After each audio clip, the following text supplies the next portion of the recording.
Grâce Académie.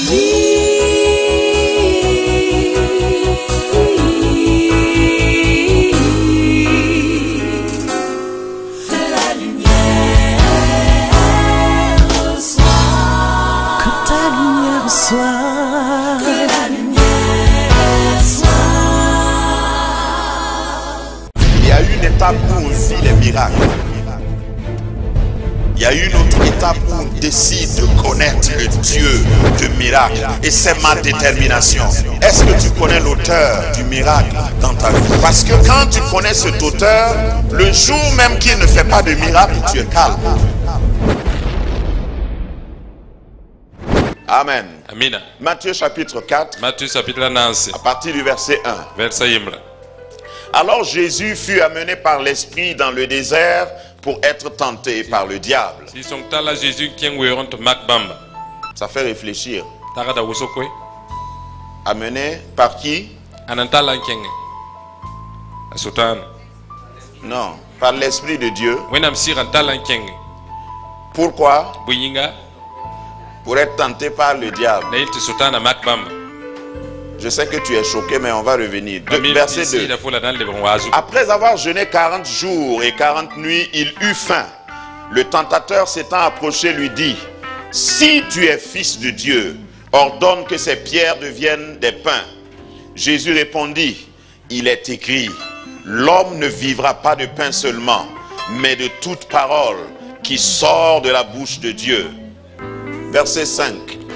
Le diable le transporta dans la ville sainte, le plaça sur le haut du temple et lui dit: si tu es fils de Dieu, jette-toi en bas, car il est écrit, il donnera des ordres à ses anges à ton sujet, et ils te porteront sur les mains, de peur que ton pied ne heurte contre une pierre. Jésus lui dit: il est aussi écrit, tu ne tenteras point le Seigneur ton Dieu. Le diable le transporta encore sur une montagne très élevée, lui montra tous les royaumes du monde et leur gloire, et lui dit: je te donnerai toutes ces choses si tu te prosternes et tu m'adores. La ferme. Verset 10. Jésus lui dit: retire-toi Satan, car il est écrit, tu adoreras le Seigneur ton Dieu et tu le serviras lui seul. Alors le diable le laissa. Il y a quelqu'un que le diable va finalement laisser. Le diable le laissa. Et voici des anges vinrent auprès de Jésus et le servaient. J'ai essayé de donner un thème à ce message, à cette réflexion. Le thème que j'ai trouvé, c'est: regarde ta situation d'en haut ou depuis le haut. Il y a des situations que tu regardes souvent d'en bas et tu ne peux pas comprendre. Regarde ta situation d'en haut, c'est-à-dire une vue aérienne si tu veux sur ta situation. Comme ça tu peux avoir une bonne analyse. Il y a beaucoup de choses qui nous arrivent dans la vie. Et quelquefois les conclusions que nous-mêmes nous tirons, les conclusions qu'on nous propose ne sont pas les meilleures, ne sont pas exactes. Et quelquefois il faut s'élever plus haut. Et je rejoins le thème de l'année. Ta vision dépend de la hauteur où tu es pour voir. Ne reste pas en bas. Il y a des situations qui commandent que tu cherches une échelle ou fais tout pour monter plus haut que la situation, sinon tu vas être découragé. Et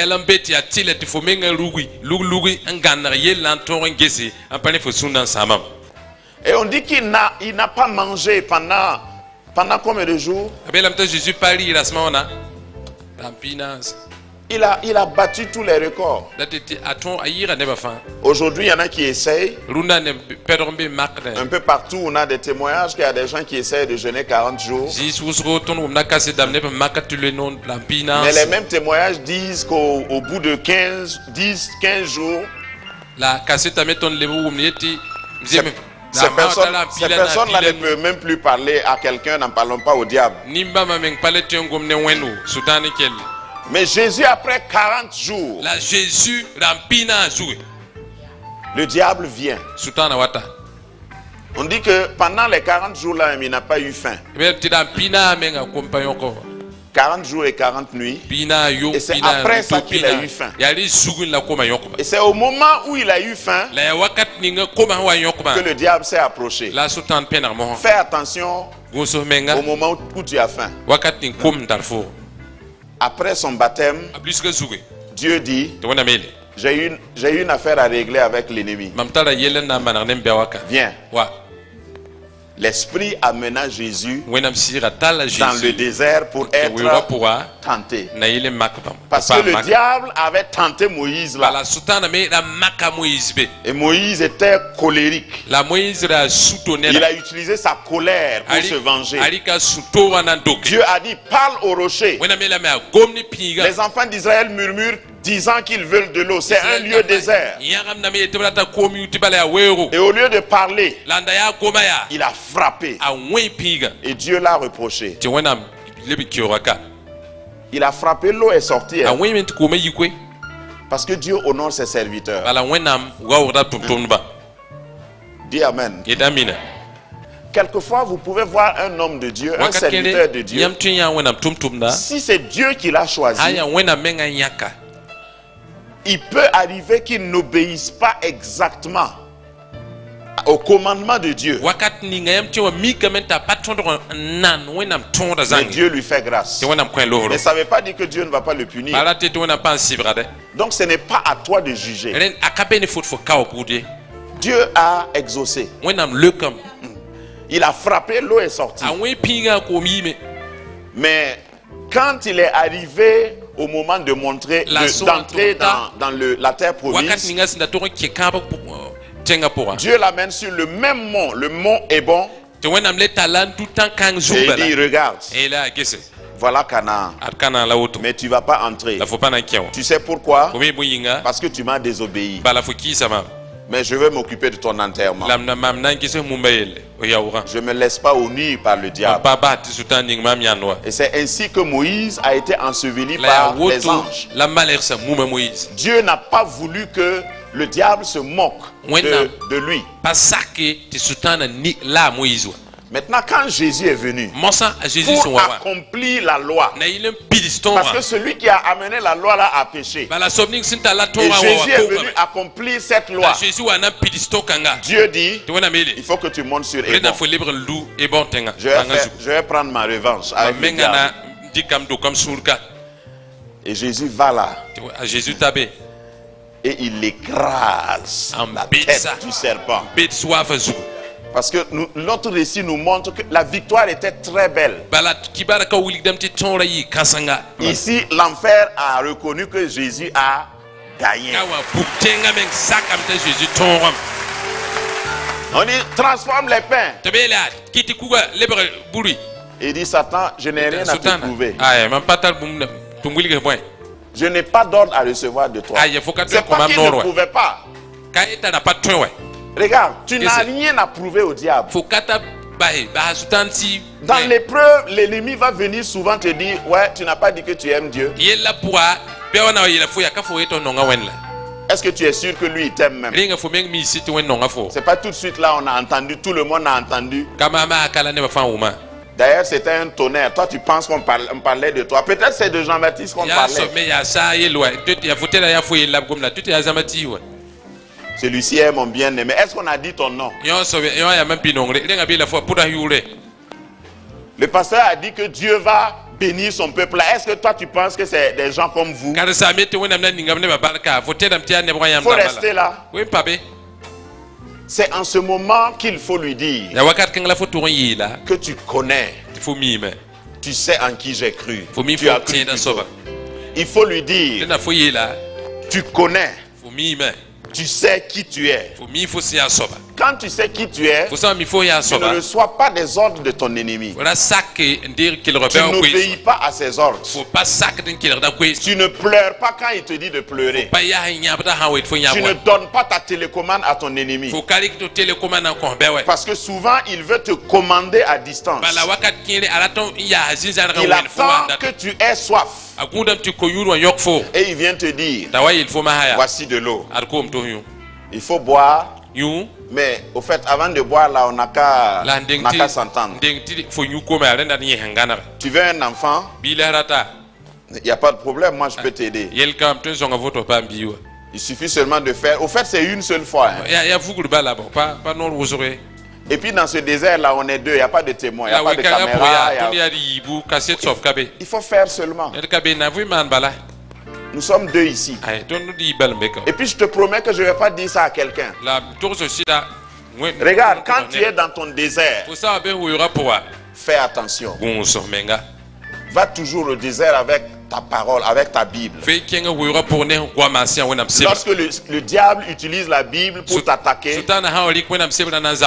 utilise la Bible pour te défendre. Le diable dit à certains, oh, tu sais, la chair est faible. L'homme n'est rien. Nous sommes tous des pécheurs. Regarde, dans l'église, il y a beaucoup qui font ça. Prends ta Bible. Donne-lui la réplique par la Bible. N'essaye pas de philosopher. N'essaye pas de dire, bon, attends, je vais aller prier avant de revenir. Non. Réplique avec la Bible. Quand il dit il est écrit, il faut lui dire il est aussi écrit. Ne laisse pas le diable utiliser la parole de Dieu pour te trancher. Parce que c'est une épée à double tranchant. La deuxième révélation, donc la première révélation particulière que j'ai reçue de Dieu, c'est que Dieu voulait amener celui qui a accompli la loi pour venger celui qui a amené la loi. À la même place. Remarquez que c'est à la même place, au même endroit, géographiquement parlant. La deuxième révélation, c'est ce que le verset 1 nous renferme comme énigme. L'Esprit amenant Jésus dans le désert pour être tenté par le diable. Ici, le Seigneur veut nous dire que chaque fois que quelque chose t'arrive, chaque fois qu'une épreuve t'arrive, c'est que c'est Dieu qui a autorisé. Il y a des chrétiens qui ne sont pas aussi radicaux comme moi pour croire à ça. Mais chaque fois que quelque chose de douloureux m'arrive, la première des choses, je me demande, je me pose la question, Seigneur, est-ce que c'est de ma faute? Est-ce que j'ai péché? Est-ce que j'ai désobéi? Est-ce que j'ai persisté dans la désobéissance? Parce que beaucoup de chrétiens croient que Dieu est assis avec un gourdin. Et il attend. Dès que tu t'écartes du chemin, il t'assomme. Non, le Dieu de la Bible n'est pas comme ça. Même quand tu t'écartes du chemin, il a des voies. Il a des moyens. Il te ramène sur le chemin. C'est quand tu persistes dans l'erreur qu'il ôte sa main. Il ne te tape même pas, mais il ôte sa main de protection. Comme on fait souvent aux enfants. Quand on dit à un enfant, assieds-toi, tu vas tomber. Généralement, les enfants n'entendent pas ça. Assieds-toi, tu vas tomber. À un moment donné, le père ou la mère va juger un peu la condition. S'il voit que s'il tombe, ça ne va pas casser sa tête, ou briser son nez. Il arrête de parler. Quand l'enfant tombe, quand il se lève, il va où? Chez les parents. C'est comme ça que Dieu fait avec nous. Grâce Académie, une vision, une plateforme, un cadre d'expression et d'épanouissement pour tout l'homme. Une ambassade du royaume de Dieu, un peuple d'adorateurs, un centre multiracial, une église sans cloison avec pour seule passion vivre la réalité de l'évangile de Jésus-Christ. Grâce Académie, une voix prophétique et une vision pour sa génération. Situé à Ouaga 2000, à 700 mètres de l'ambassade des États-Unis, côté Est. Grâce Académie.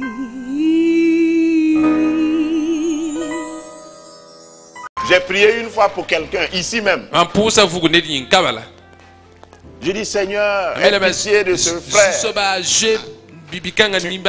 Tu vois qu'il est chargé. Et puis c'est comme quelqu'un littéralement m'a tapé à l'épaule. Et m'a dit, il est chargé mais il n'est pas encore fatigué. Quand il va être fatigué, là, il va venir. J'ai dit, mais c'est ce que nous faisons avec nos enfants. Vous pouvez voir des gens qui sont en train de lutter. Vous savez qu'ils sont dans l'erreur. Vous priez pour eux et ça ne change pas. C'est parce qu'ils ne sont pas encore fatigués. Vous savez qu'il y a plusieurs sortes de conversions. Il y a des gens, quand ils viennent à Jésus, tu n'as même pas de doute qu'il est sincère. Quand c'est comme ça, il faut lui demander d'où il vient. Qu'est-ce qu'il a arrivé. Mais il y a des gens qui viennent à Jésus élégamment. Ouais, vieux père, je suis là. Hein. Bon, on m'a dit que tu sauves, il faut me sauver. Mais quand ça te chauffe, quand tu viens, tu n'as même pas de langage. Tu dis, Seigneur, Seigneur, aie pitié de moi. Si tu ne fais pas quelque chose, je suis foutu. Si tu ne dis pas quelque chose, Seigneur, je ne me lèverai pas d'ici. Les psychologues disent que tous les enfants, avant de craindre le feu, il faut qu'ils se brûlent. Parce que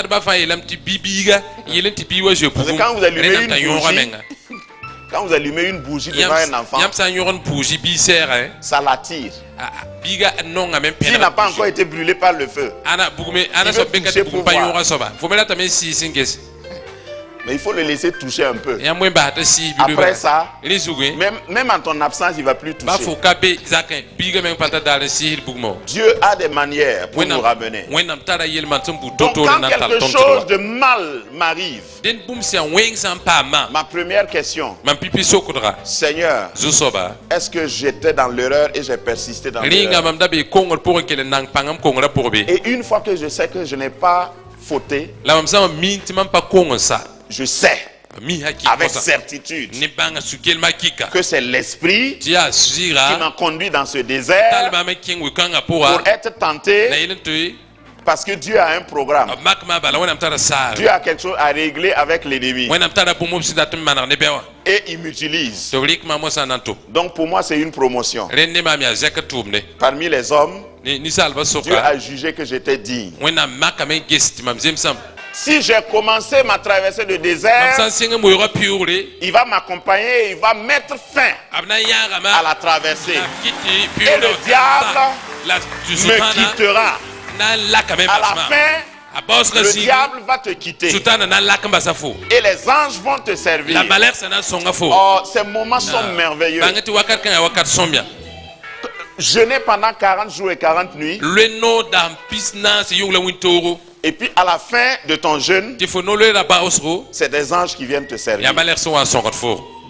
Je ne sais pas quel jus Jésus a bu. Ma Bible en tout cas dit que c'est les anges qui sont venus le servir. C'est lui donner à manger. Hein. C'est ceux qui finissent leur traversée de désert qui sont servis par les anges. N'aie pas peur du désert. Le désert ne te tuera pas. Si tu es dans un désert, ça ne veut pas dire que tu es perdu. Tu as été conduit. Il y a des gens qui sont dans des déserts et ils sont perdus. Moi, quand je suis dans un désert, j'ai été conduit. Et on me surveille. Et ça va finir un jour. Il y a une fin à mon désert. Il y a un terme à mon désert. Parce que je suis élu du Seigneur. Je suis bien aimé du Seigneur. Il me regarde depuis le ciel. Il connaît mes forces. Il ne va pas permettre que je sois tenté au-delà de mes forces. Parce que si Satan est l'auteur de la tentation et de l'épreuve, Dieu est le contrôleur dans l'épreuve. 1 Corinthiens chapitre 10 verset 13. Aucune tentation ne vous est survenue qui n'ait été humaine. Mais dis à ton voisin, mais Dieu qui est fidèle. Qui est fidèle ici veut dire qu'il paye. Il ne va pas dire une chose et puis oublier. Il est fidèle. Il t'a dit je te bénirai. Même quand tu traverses le désert, il surveille. Parce qu'il est l'alpha et il est aussi l'oméga. Lui, il n'est pas dans l'alpha, il n'est pas dans l'oméga, il n'est pas entre les deux. Il est hors du temps. Et il surveille le début, il surveille le parcours et il surveille la fin. Quand Dieu va dire maintenant c'est la fin, il faut que le diable te quitte. Et j'imagine le diable te quittant en mordant les doigts. Il dit je l'ai raté encore. Ça va arriver à quelqu'un. Le diable va te rater. Il t'a calculé mais il va te rater. Il va te rater dans ton entreprise. Cette année 2014 ne finira pas sans que tu ne vives le service des anges. Les anges viendront te servir. Ils connaissent ton adresse. Et quand ils vont venir, le diable est obligé de quitter. Et le diable le laissa. Le diable va laisser quelqu'un. Il va laisser ton foyer. Il va laisser ton entreprise. Dieu ne m'a pas donné ce message pour rien. Il y a quelqu'un ici qui traverse un désert. Dieu me dit de te dire, parce qu'il savait que tu allais venir ce matin, il me dit de te dire, ton désert a une frontière et tu es presque à la frontière. Et après la frontière, tu vas entrer dans ton Canaan. Tu vas entrer dans ta gloire. Tu vas entrer dans ton Canaan. Tu vas être servi par les anges. Laisse les gens parler. Il y a des gens qui te rencontrent dans ton désert et qui pensent que tu es déboussolé, tu es perdu. Laisse-les parler. Dieu veille. Si le diable active ton four, Dieu a toujours son doigt sur le thermostat et il régule. Quand ça devient chaud, il augmente la fraîcheur. Tu vas vivre la climatisation dans un four parce que Dieu n'est pas limité. Le désert n'est pas une épreuve qui va te détruire. Le désert est un lieu où tu vas être servi. Parce que c'est dans le désert que Jésus a mangé. C'est au même lieu où il a été éprouvé que les anges l'ont servi. Dans un désert, il n'y a pas de nourriture. Mais quand Dieu t'a conduit dans un désert, c'est justement parce qu'il a préparé de la nourriture dans ton désert. Oh, j'annonce même la date de péremption de ta traversée de désert. J'annonce par l'ordre de Dieu que ton désert prend fin à partir de ce message. Je ne suis pas en train de dire que ça va venir. Dieu m'ordonne de dire ton désert prend fin. Désert financier prend fin. Désert matrimonial prend fin.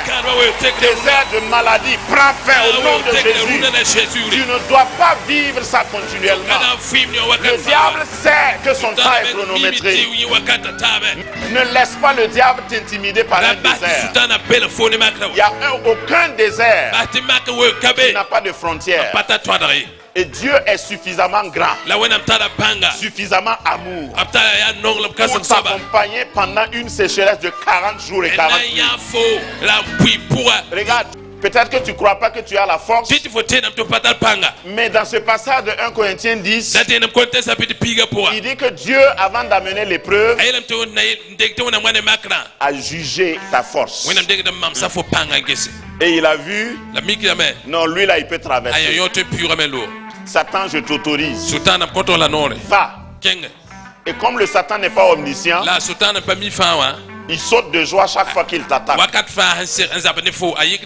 Mais à la fin, il va te quitter.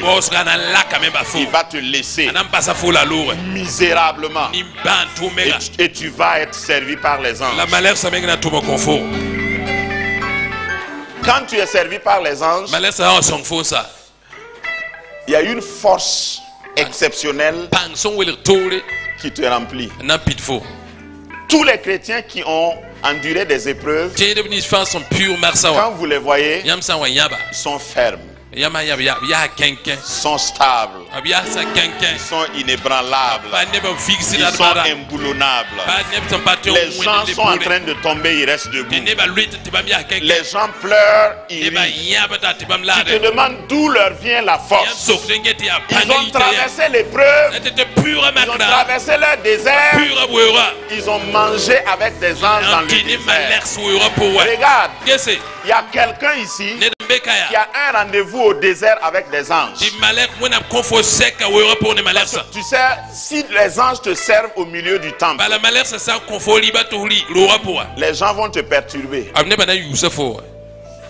Les paparazzis vont venir faire des photos et ça va te donner des indigestions. Donc, il y a certains d'entre nous que Dieu isole pour un entretien particulier, pour un soin particulier. Mais là, ne te moque pas de mon désert. Michel a dit, mon ennemi, ne te réjouis pas. Parce que si je suis tombé, je vais me relever. Regarde, quand quelqu'un est couché par terre, tout ce qui lui reste à faire, c'est de se relever. Si tu es assis, on peut dire, tu vas soit te lever ou bien te coucher. Mais si tu es couché, la seule option qui te reste, c'est debout. Tu vas te lever. Tu vas te lever. Le diable ne pourra pas te clouer. Il ne pourra pas te garder sur le sol. Le désert ne te tuera pas. Le désert ne va pas te confondre. Le désert est là pour te graduer. Regarde, quand tu vas quitter le désert, on va voir tes galons. Quelqu'un ne peut pas te donner ce que tu vas avoir dans le désert. Et quand tu entres dans le désert conduit par l'esprit, laisse-toi conduire. Parce qu'il assure ton succès. Il assure ta victoire. Lève-toi avec moi, nous allons rendre grâce à ce Dieu puissant, à ce Dieu merveilleux.